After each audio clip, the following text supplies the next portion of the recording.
સુરતથી સમાચાર મળી રહ્યા છે। સુરતમાં ખંડણીખોર લલિત ડોડા સરથાણા પોલીસના હાથે ઝડપાયો।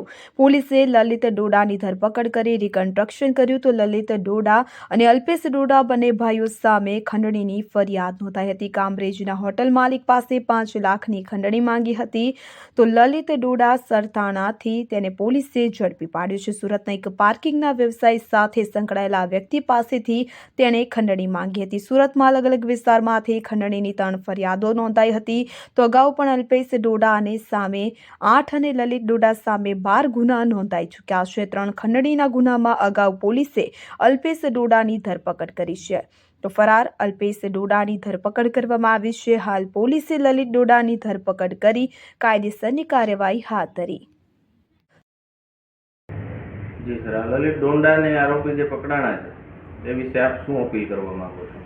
સરથાણા પોલીસ સ્ટેશનની અંદર આરોપી લલિત ડોંડા અને એમના ભાઈ અલ્પેશ ડોંડા આ બંને વિરુદ્ધ ખંડણીના માંગવા માટેના ગુનાઓ નોંધાયેલા છે, જેમાં હાલ 3 ગુનાઓ નોંધાયેલા છે। અગાઉ પણ એના વિરુદ્ધ અલ્પેશ વિરુદ્ધ 8 અને લલિત વિરુદ્ધ 12 ગુનાઓ નોંધાયેલા છે, જેમાં તેઓ અલગ અલગ લોકોને પોતે તંત્રના આંટીઘૂંટીમાં ફસાવી દઈ અને એની પર પોતાની કાર્યવાહી કરશે, એની જે જગ્યાઓ છે એને બદનામ કરી દેશે, સમાજમાં લોકોને બદનામ કરી દેશે, આ રીતે બ્લેકમેલ કરી અને ખંડણી ઉઘરાવતા હતા।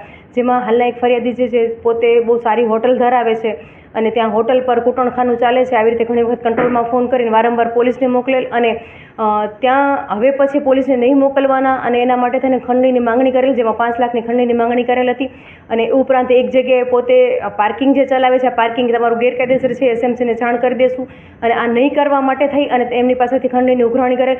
આવી રીતે અલગ અલગ લોકોને પોતાની આબરૂ અને તેને આર્થિક નુકસાન પહોંચાડવાની ધમકીઓ આપી અને આ રીતે ખંડણીની ઉઘરાણી કરતા હતા। વિશેષ આપ શું કહેવા માંગો છો કે ભાઈ આ લોકો બીજા કોઈ આ ઉપરાંત અમને જાણવા મળેલ છે કે અલગ અલગ ઘણા લોકો પાસે આ રીતે ખંડણીની માંગણી કરેલ છે, પણ લોકો ડરના કારણે પોલીસ સ્ટેશન સુધી આવતા નથી। એટલે લોકોને એક એવી અપીલ કરે છે કે આવી કોઈ તંત્રની આંટીઘૂંટીની બીક બતાવીને જે આ રીતે ખંડણીની ઉઘરાણી કરે છે એ એનાથી ડરી નહીં અને પોલીસ સ્ટેશન આવી અને પોતાની ફરિયાદ નોંધાવી અને આવા તત્વોથી દૂર રહે।